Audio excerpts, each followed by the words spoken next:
Hey guys! By the way, this is the Wizard Hermit, okay? This character is Simoun, okay? The character of Filibusterismo. And later on, okay, I go show you the story. This part of procedure. Okay, so our next chapter of bedtime stories for today is chapter 40. Bedtime stories. A Reindeer and an Antelope. I repeat, a Reindeer and an Antelope.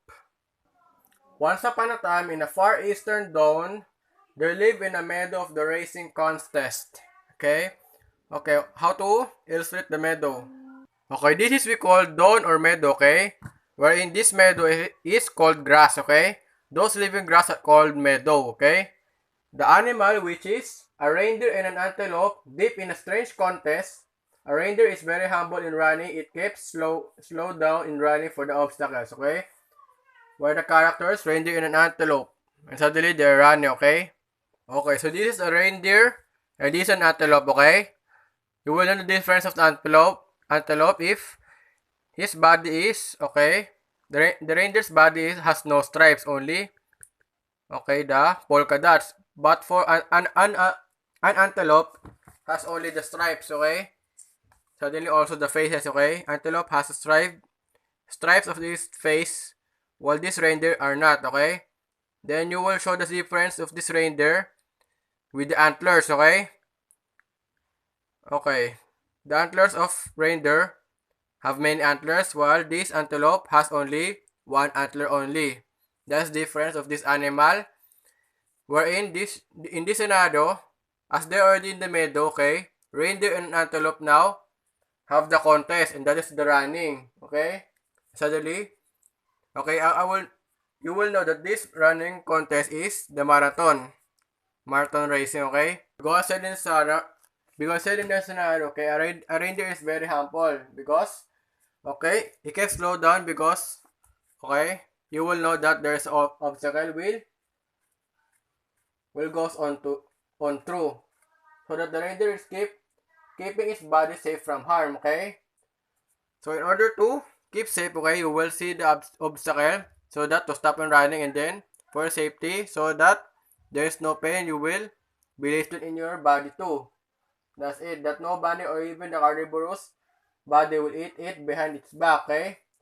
So that if you stop on this obstacle, you are safe. So that there is no damage when you hit that obstacle, okay? But this understanding of antelope, okay, whenever there is an obstacle, it will hit it, okay? Like otherwise, this reindeer don't want to hit an obstacle because he stop here for a while, and then to keep his body safe and not, okay, turn to bruise or any wounds, okay? Okay, after or the setting the contest, what comes next is this. Okay, while this stupid creature called an antelope, and this antelope is keeping so much boastful just to win the race in the contest, without seeing the obstacle, antelope must be punished of slipping its feet and legs by no one will help it, okay? So in order to understand, okay, the difference between the reindeer and antelope, okay, this reindeer is the humble animal, while this antelope is a stupid animal, okay? Okay, whenever we plot the Venn diagram of it, okay, these animals, reindeer and antelope, runs very fast also, okay? That is the comparison of between it. But the thing is, okay, this stupid antelope, okay, whenever this is obstacle, he want to eat it because of the pride, okay?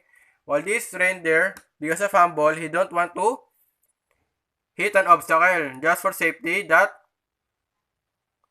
so that he don't want to hit the obstacle to protect himself, and no damages will be hit on his body, so that there is no carnivore will eat also, because that is our safety. I already said it over and over again, so you will know. Okay, what comes next is, because of the stupid antelope, okay, don't wanna know, but to hit an obstacle because of pride, without seeing the obstacle, an antelope must be punished of slipping its feet and legs by no one will help it. I already understand it already, okay?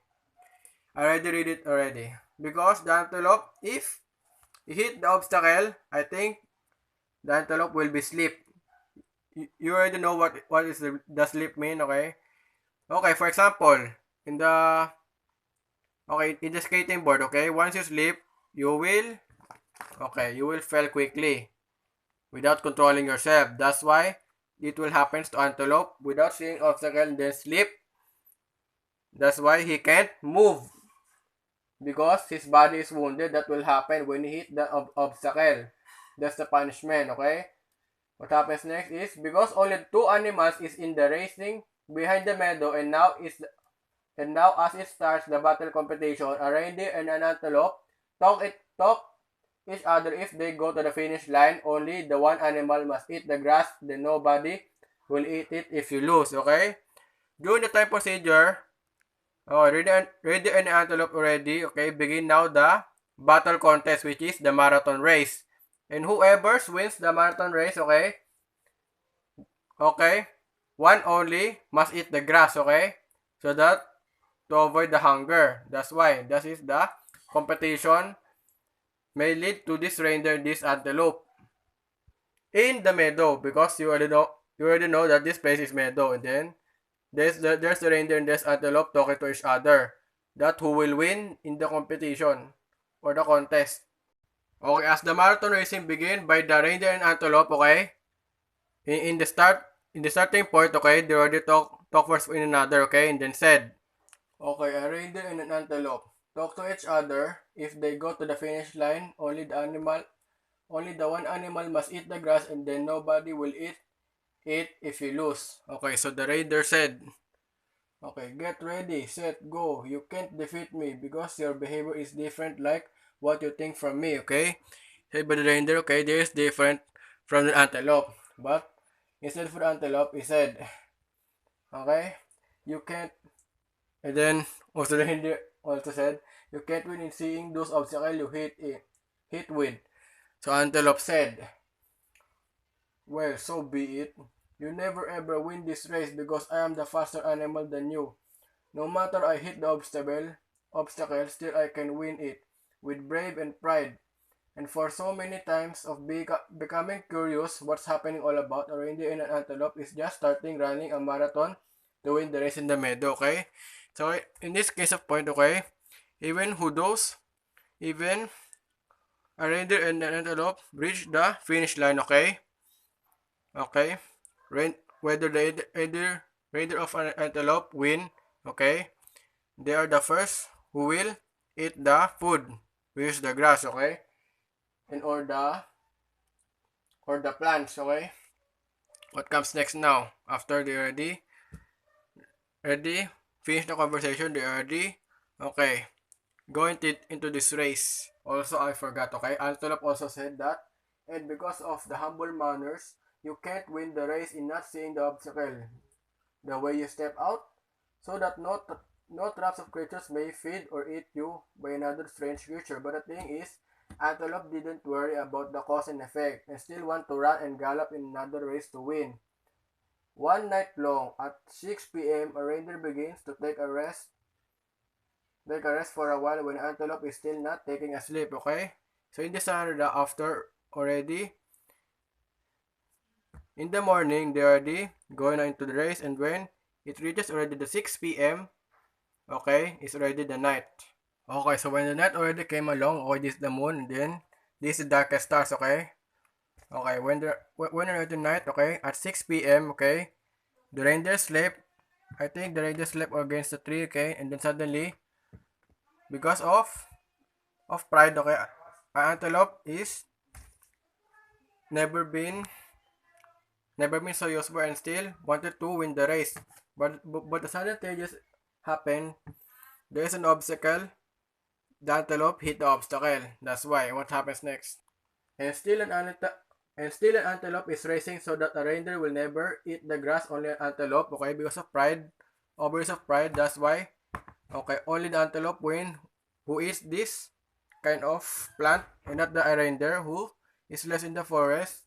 A sudden change happen, okay? As the antelope wins on the grass, but suddenly an antelope hit the obstacle, which is the rock and the flowers, okay? I forgot to illustrate. As an antelope already, okay, still running again, and then suddenly, okay, hit the flowers, okay? Here, and then also this the rock, and this the plants, this the flowers, okay? Already, Okay, over again. And then you will ever notice that antelope is already bumped and bruised with his wounded legs, and then also this. Okay, arms also. Legs and then the arms. Okay, here it already happens at night, okay? Because of the satisfied pride of antelope that wants to win the competition and get what he wants to eat the plants because of hunger, okay? And then suddenly, without sleeping further, okay? In night, okay? He already sleep. Okay, this sleep, okay? Okay. No balance in move, then suddenly, okay? Got wounded and bruised this antelope, okay? And when antelope hits already this, okay? It sleep with this flower and then also the grass, and then suddenly, okay, bump also his entire body with no balance, and then when until the reindeer don't don't hear the movement of this antelope, then suddenly came forward. As an antelope sleep at 6 p.m. and can never run as fast as it can, then suddenly an antelope is sleeping at 6:30 p.m. When it heard by the lion, it smelled the flesh of meat for the yell of ouch by an antelope, okay? Okay, so you understand after antelope sleep on these rocks, okay? And also the flowers in the grass. Antelope is is yelling and then said ouch. Okay? And then it heard already by the lion. So the lion already heard the message of this antelope, and then suddenly, okay, I think an antelope will be eaten by a lion instead, okay? Because you already hear the sound of ouch, okay? While this reindeer, okay, concentrate that it that this reindeer also notice the antelope and then also the lion, okay? And suddenly the reindeer peep also antelope and the lion, okay? What's it all about now? What happened now? Okay, you already know what happens now, okay? Okay, at 6:30 p.m. of night, okay? The reindeer now is already hear the noise of this sounding antelope with this heel and sense an antelope with an exclamatory and then said, ouch! Because I'm wounded and hurt and then I sleep in this terrible rock and then also the flowers, okay? And suddenly, after the lion and the reindeer also hear the yell of this, okay, awful antelope because of the wounds of its body, okay? The lion also quickly goes already here and then said, okay, I think there's a precious food anymore. And there's antelope, okay? And then also the reindeer, okay? Sees also the two of them, which is the lion and the antelope, and then peeping and hiding inside the bushes so that, okay, the reindeer will never caught by a lion to be as the dinner. And then also as the lion already knows the truth, and then this already the alive antelope what the lion did already, okay? What comes now next in after this 6:30 p.m. of yelling of ouch of an antelope, and then the reindeer and antelope, the reindeer and the lion awakes them because of antelope's noise. What comes next now? Oh, it says here that when it heard by the lion, it smelled the flesh of meat for the yell of ouch by antelope. Okay, you already understand, okay?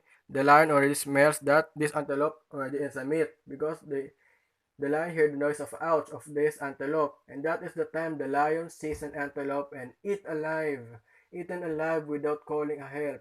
Because an antelope is seen not hiding in the place, that's why antelope is eaten by the lion, okay? Because of the pride, okay? I think this antelope never hides and then only wanted to finish the game of this marathon. When the antelope caught by the lion, okay, no more. There is no hide and seek, but to punish the antelope in to become the dinner of the lion. Then suddenly, okay, I think the lion gulped him, okay.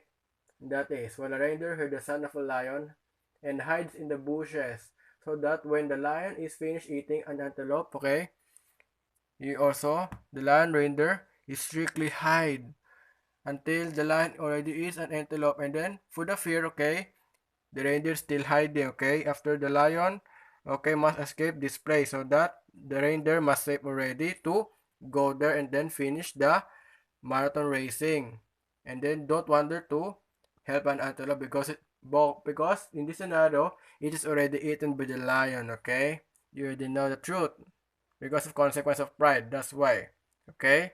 With no hiding, you will be eaten for the lesson.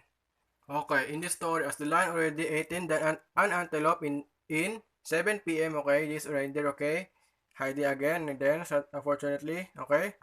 Never been seen by the lion, so that the reindeer will never eat so that the lion will never eat the reindeer, okay? Okay, so this is the lion, and this the reindeer said, please don't eat me, and then, okay, lion said, okay, don't worry, I will already gulp you, because that's your punishment, okay? You never hide, that's why I will already eat you, because my tummy is already empty. Yum, yum, yum, and then, already suddenly an antelope, as he said, okay, and then suddenly, already, gulp huge for it. And then antelope now is dead. And then eaten by a lion. Okay, as the antelope already eaten in 7 p.m. and then the lion said, oh, it's so crunchy. And then, okay, and then the lion already said, wow, delicious, okay, and tasty to eat the unhiding animals, okay? And then, okay, reindeer is already in the bush hiding, okay? So that when the lion is ready, oh, you will know the story. Okay, while a reindeer heard the sound of the lion and hides in the bushes, so that when the lion is finished eating an antelope, the lion must not smell again by any flesh victims. So the way that reindeer do is, it just hide in the bushes that makes a like stem of a tree, okay? Okay, okay, whenever encounter the lion, okay, smells, okay, he wanted to become also as the tree. So that to avoid the smelling content also, whenever you hide in bushes, it's still, okay, it's still, okay, smelled by the lion, and then supposedly, it will, it will easily find you if you don't want to be same as the tree, contact of the tree, okay? And also it says here that reindeer is hiding for safety. If lion left the night, reindeer survive itself by humble, but suddenly it is possible to do that. So the only point to survive is to make a camouflage as well, okay, and not hiding in the bush, because when the lion smell it, okay, the reindeer will be eaten by the lion, okay. The instruction must be followed carefully in honesty, so that, okay, no one will be tricked. So this already happens in 7 p.m. Okay. Okay. So the way that reindeer do is just to hide in the bushes that makes a like stem of a tree. Okay. Here, this is already him. Okay. This reindeer that wants to become, okay, the mimicry to become a tree. Okay. And then, okay, also this already the tree, and this the others, which is seems to be a stem of a tree, and then this is, okay, also the stem, which is the body. Okay. That is the way reindeer will camouflage to become a tree, okay? So that when he hides, okay, by the using of camouflage, never been find the same, okay?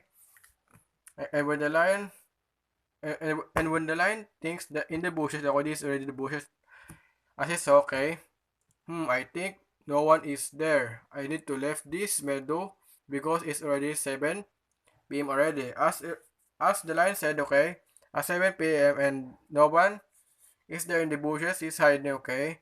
The lion automatically wanted to left this meadow already, okay? I think he wanted to sleep or something else, okay? Then fortunately, okay, lion also investigates, that's why. Okay, the effect of hiding. And because of the humble, by using mimicry, okay, nothing to find either, and then nothing to smell too. Because the way mimicry smells is the way also the smell of the tree, okay? Nothing will be seen as a meat, just for the lion instead, and also for the reindeer. Then it is possible to find the food that is a mimicry or camouflage or, or just like the same as the things to be the same. Then the lion don't see anything, so it gets out in the meadow at 7 p.m. Okay? After the 7 p.m. at night, okay, so as the story ends, the antelope didn't win the race. It already looks like a skull because it's lacerated by the lion long ago for the half body of the antelope without calling help, okay? That's why. And I think, okay, the antelope is not lacerated because you already see this image that the lion already got by a lion. The antelope got by the lion, okay? Okay. So sorry if this already the real image and not the real words in the sentence. Okay, sorry. Because the lion only, okay, gulp and not lacerate the body to eat the organs, but only to gulp it. So for the lion, that suddenly antelope is delicious instead. So when in the next day morning, no more lion in the meadow because it's already left at night. Okay, what happens now at night? Okay, as the lion already, no more turning back at night. Okay, in the morning, okay, no more lion already in the meadow. And then start now. As the competition rider, suddenly, okay, finish now in the race. Okay, competition now, running to become a winner in the first place because of fumble, then only waiting to reach the end point of this finish line. And for the chance to getting now to eat what the reindeer wants. Okay, so when the lion already left this morning, okay, suddenly the reindeer already continues now that this meadow now is safe and then there's no more dangerous creatures like the lion instead, okay? Start now to running and then win this competition already, the contest of marathon running. And because said here that next day morning, no more lion in the meadow because it's already left at night. Then already still running now to win the top of rest.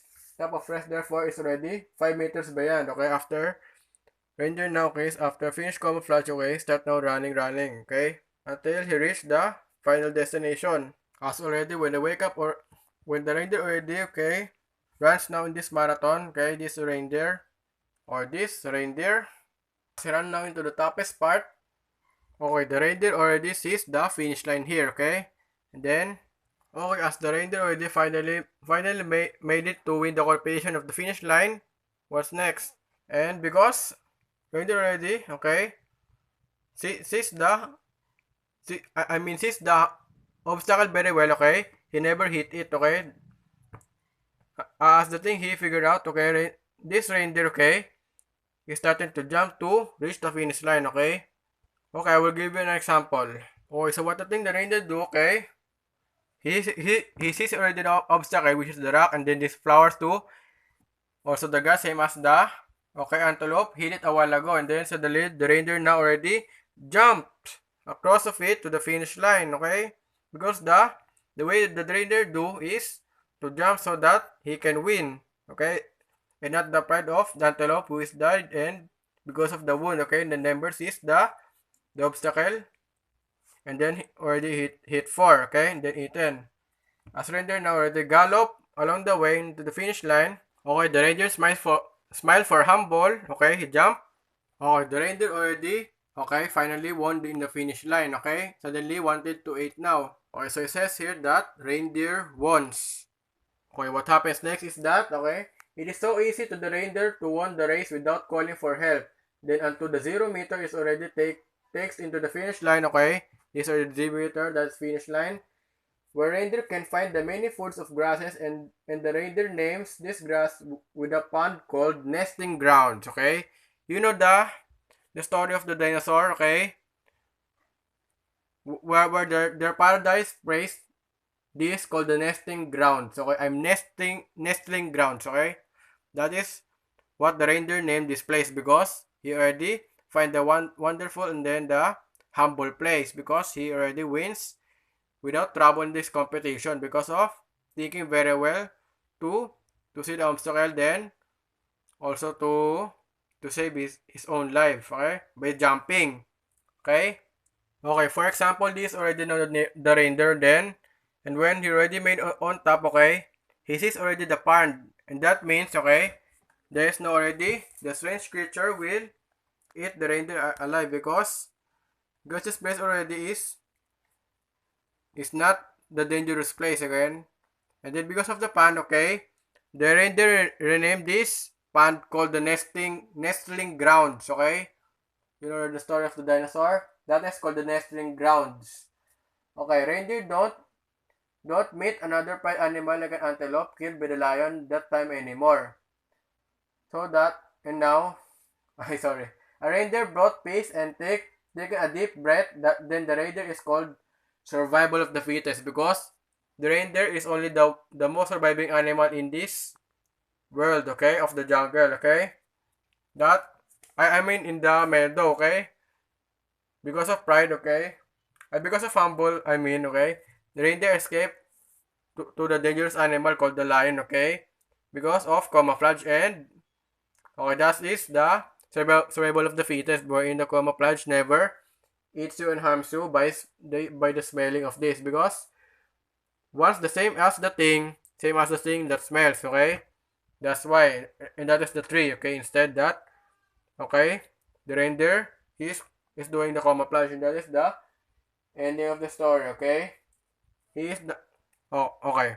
Why the reindeer called about the survival of the fittest? Because of humble with camouflage. That's why he survived the, okay, that night, and in the morning, okay, there's no ready stranger came, who is the lion, okay, who is the carnivore, okay, as well. Okay, what is now the moral lesson of the story? The moral lesson of the story is be humble in a racing competition. You need to be careful in order to win the race. You need to see what you run, or else you'd be hit because of pride and without control of yourself, without taking a rest, because those pride can't lose you and harm you as a prey or a host.